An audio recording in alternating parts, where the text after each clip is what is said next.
Fala, meus irmãos, tudo na santa paz?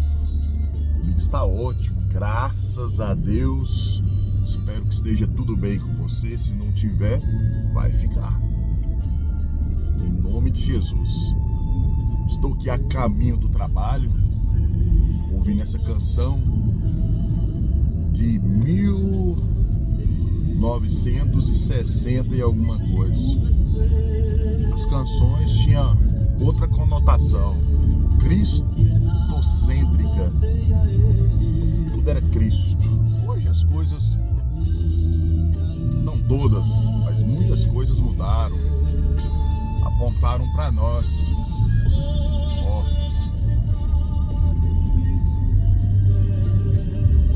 Felicidade imensurável. Deus se fez meu. Bater um papo aqui, deixa eu arrumar essa câmera. Quando a gente começa a perceber, deixa eu baixar um pouquinho.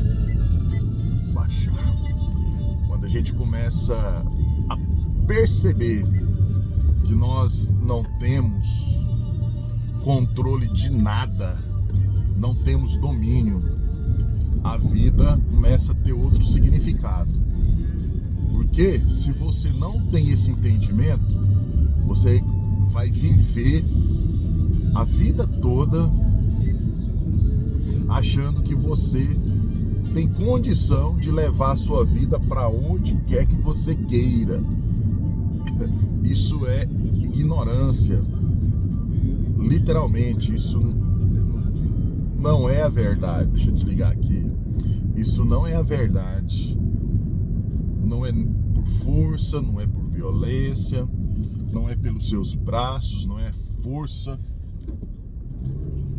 da sua capacidade intelectual, não é a sua inteligência que vai te levar.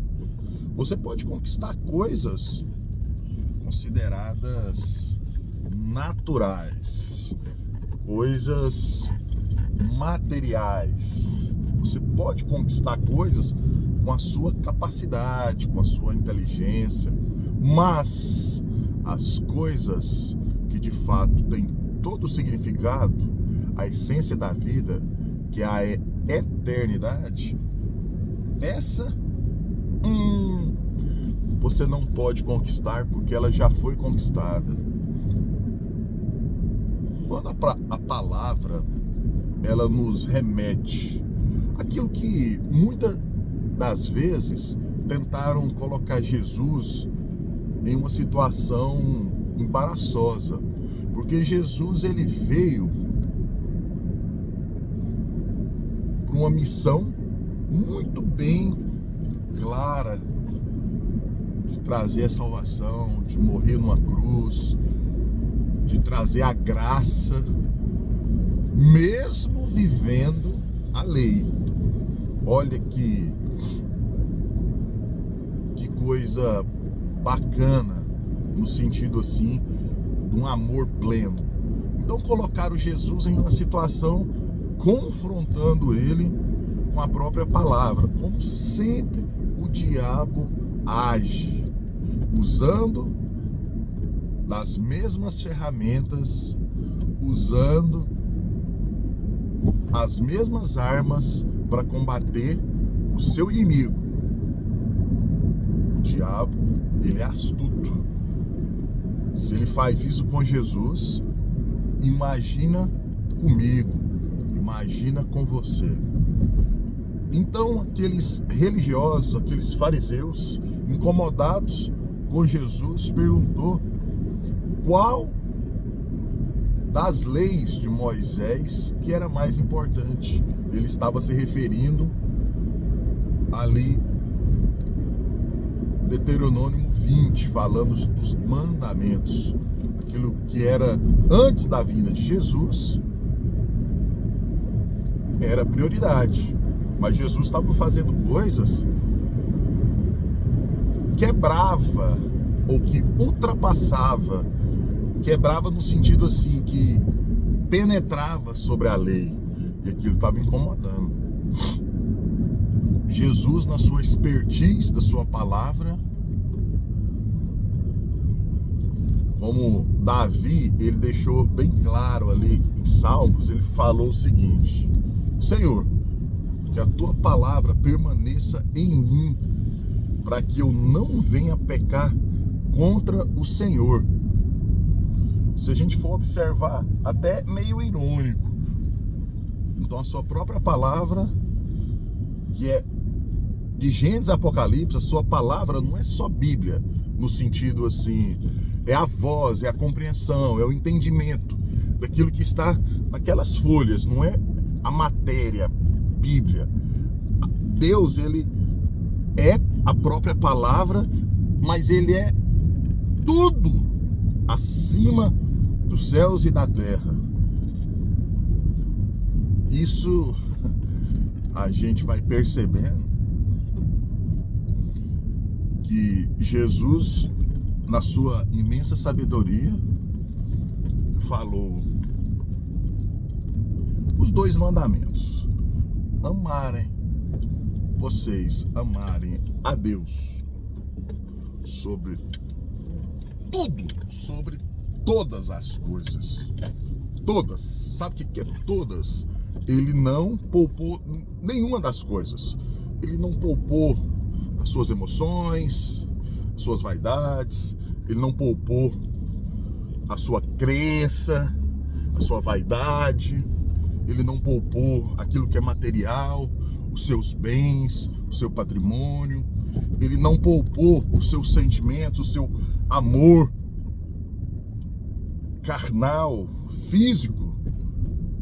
Ele não poupou os filhos, os pais, as mães, os amigos, o trabalho, a competência. Ele não poupou nada.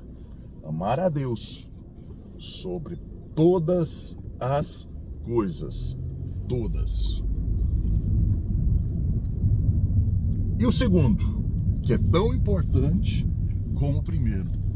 Aí onde eu quero entrar. Amai o próximo como você mesmo, como a ti mesmo. Amai o próximo.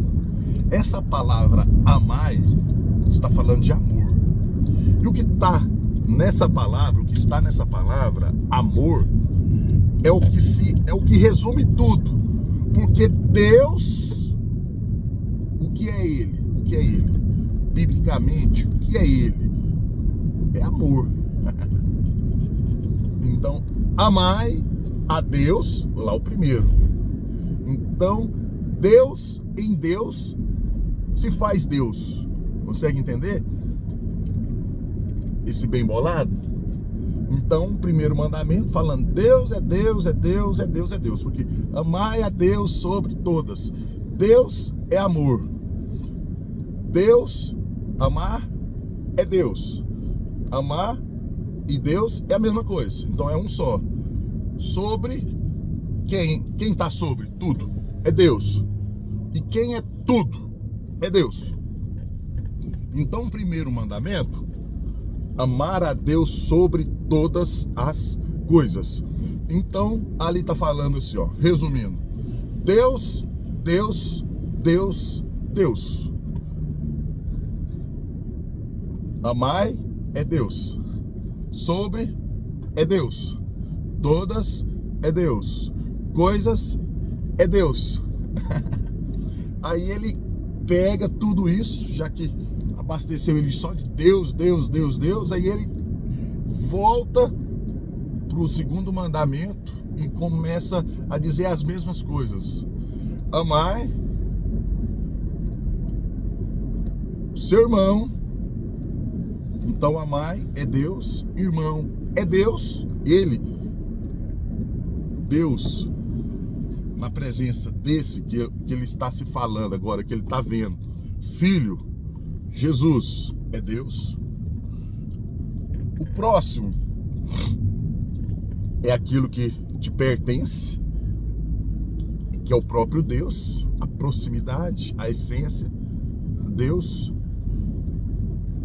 como a ti mesmo, porque a ti, eu, você, depende do lado de quem está vendo, ou de quem está falando, ou de quem está expressando, é a imagem, é a semelhança do próprio Cristo. Então os 2 mandamentos, está dizendo Deus, Deus, Deus, aí vai lá para o segundo, Deus, Deus, Deus, segundo versículo, né? Então os 2 é uma coisa só. Mas quando a gente tem esse entendimento da graça e a soberania de Deus sobre nós, agora a gente pode viver de uma forma tão plena, tão absoluta, sabendo que Ele é Ele e sabendo que eu, quem sou, nele, sendo em mim, e eu sendo nele. Quando eu resumo tudo isso e tenho esse entendimento, agora a minha vida não é minha, é dele. E a dele é minha. Se torna impossível eu não fazer aquilo que ele quer que eu faça. É impossível eu viver fora de um propósito, pois o propósito não pertence a mim, mas pertence a ele, que é ele em mim. Quando eu falo amar o próximo, a minha dificuldade dentro de uma compreensão humana, é impossível ficar amando os próximos, porque eu vou começar agora na minha forma humana, na minha forma terrena de entender o próximo como um adversário. Porque aí eu começo a colocar situações desse mundo. E Jesus não estava tratando desse mundo. Ele estava falando do eterno, ele estava falando de algo muito maior. Então, quando ele fala sobre isso, eu começo, na minha pequenez e na minha ignorância, pensar, mas nesse mundo tem mentirosos, nesse mundo tem maldosos, nesse mundo tem assassinos.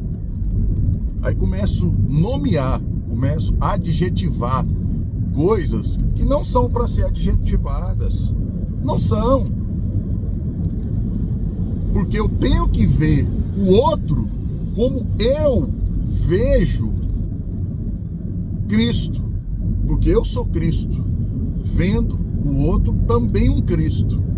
Agora, se o outro ainda não entendeu tudo isso que você entendeu em relação dele também ser Cristo, por isso que eu amo, por isso que agora eu não tenho dúvida nenhuma em relação a ele, e ele não vai ter dúvida nenhuma em relação a mim, zero.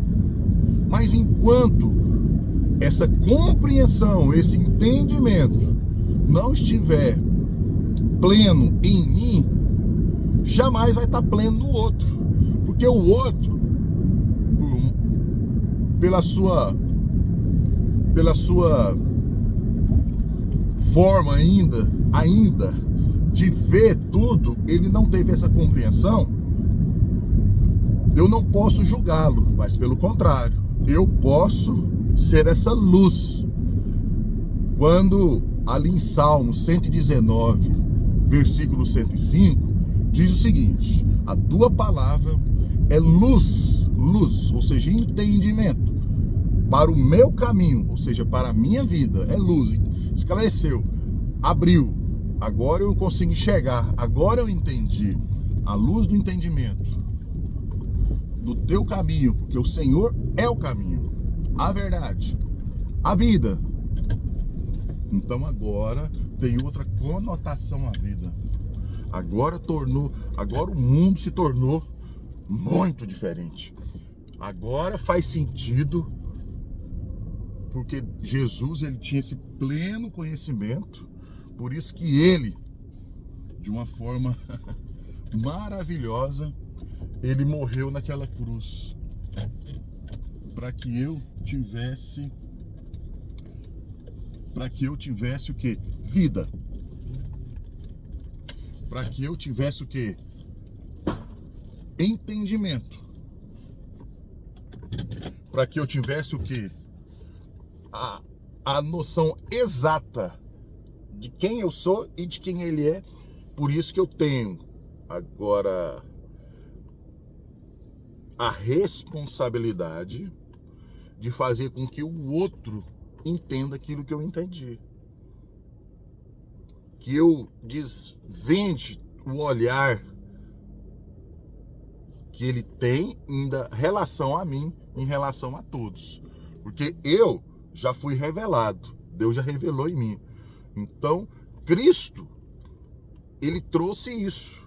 Cristo, ele já tinha nele essa revelação, mas os outros não tinham essa revelação. Mas nem por esse motivo, Jesus o acusavam, mas pelo contrário. Senhor, perdoa o que eles fazem, porque eles não sabem o que fazem. Por isso que fazem o que fazem. Mas eu, sendo Cristo revelado, eu sei que eles irão ser revelados pelo amor que há, que quem é o Senhor é o próprio amor. E assim a vida se torna diferente, a vida se torna com sentido. Agora a vida tem sentido, agora a vida é outra. Então a partir desse momento, desse hoje, desse agora, a sua vida, você ouvindo isso, você agora está sendo revelado pelo Espírito Santo, pela graça de Deus, pelo Deus Pai, que revelou e que trouxe agora essa sabedoria, esse entendimento sobre a sua vida, em nome de Jesus, em nome de Jesus, em nome de Jesus. E a nossa energia, a nossa força, o nosso esforço, certo?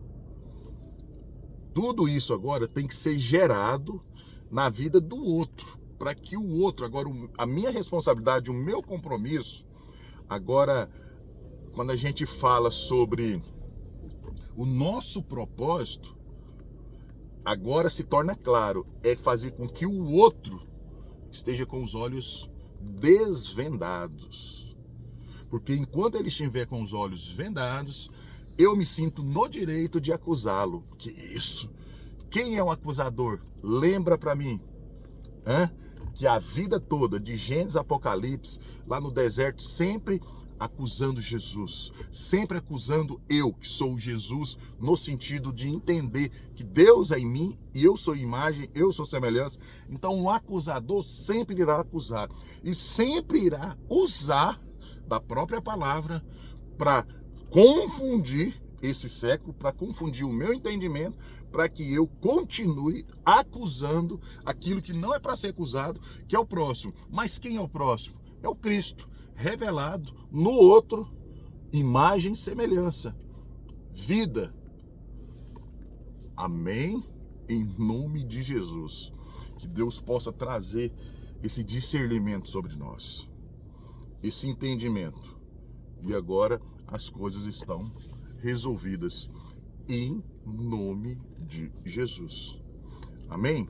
Que Deus abençoe a sua vida. Compartilhe esse vídeo o máximo possível para que as pessoas sejam, no mínimo, incomodadas. O incômodo já faz com que eu saia do meu conforto e comece então a buscar, a penetrar, a andar ou a caminhar em águas mais profundas. Amém? Glória a Deus. Dá licença. Fique com a paz do nosso Senhor Jesus e inscreva aí no nosso canal. Aquele abraço. Vamos lá.